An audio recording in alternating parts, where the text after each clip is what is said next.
Over the last 30 years, GMOs and preserved foods have flooded our market and in the process destroyed our bodies.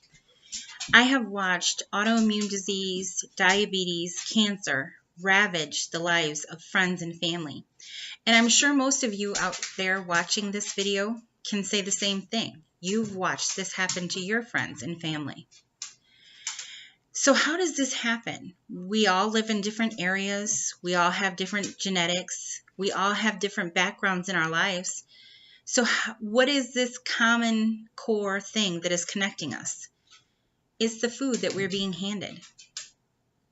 I believe that the power of greed that has swept this country has led our food distributors to put our lives at risk for their personal gain. In the early 1990s, GMOs began to be introduced into our market. These chemicals were put into place with the idea that they were going to grow bigger and better food, that the animals would produce more, that they would have longer lasting shelf lives, and pesticides filled our food to prevent crop rot. And all of this was done to help the economy, to feed the ever-growing number of people in the world. Yet with every action, there is a reaction.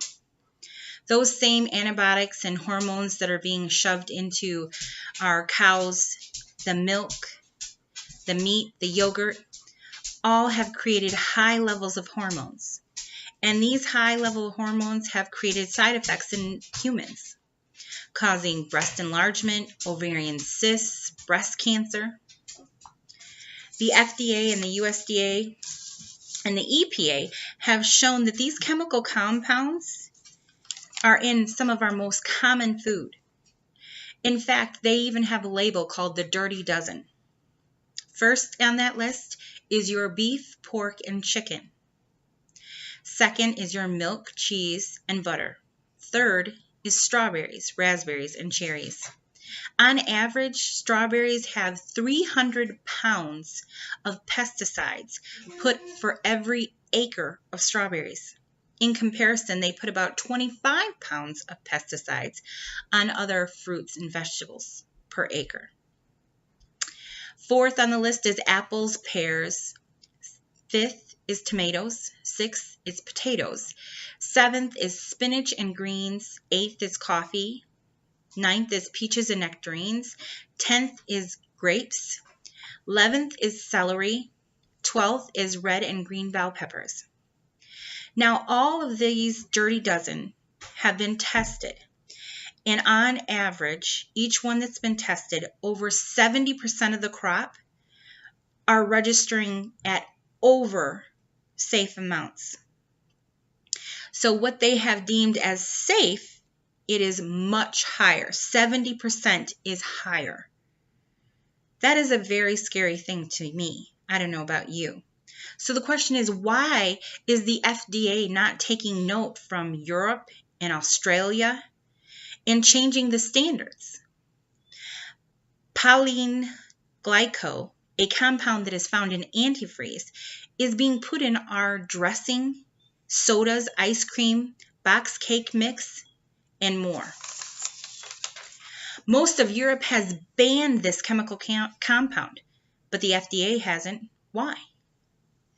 Do you know that food processing lobbyists have given over $16 million just this year? And Nestle has spent almost $1 million in lobbyists?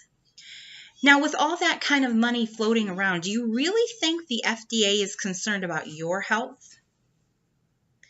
We need a call of action. We need people to become aware of what's going on, aware of what's being put in our food, and take a stand. One of the best places to do that is the Natural Resource Defense Council, or the NRDC. It is a way for the average common person to find out information on what's going on and how to get involved. If someone came up to you and handed you or your child a cup of antifreeze and told you to drink it, would you? No, of course not. That doesn't make any sense. So why is it okay to do it if it's in a box with a cartoon character on the outside of it? We need to understand what's going on. Everywhere you go, there is someone that is sick. Infertility, cancer, diseases they don't even know how to solve. Someone must step up and fight and say no more. You will not feed us poison anymore. Someone needs to step up and fight for the next generation. Because if they don't, there won't be a next generation.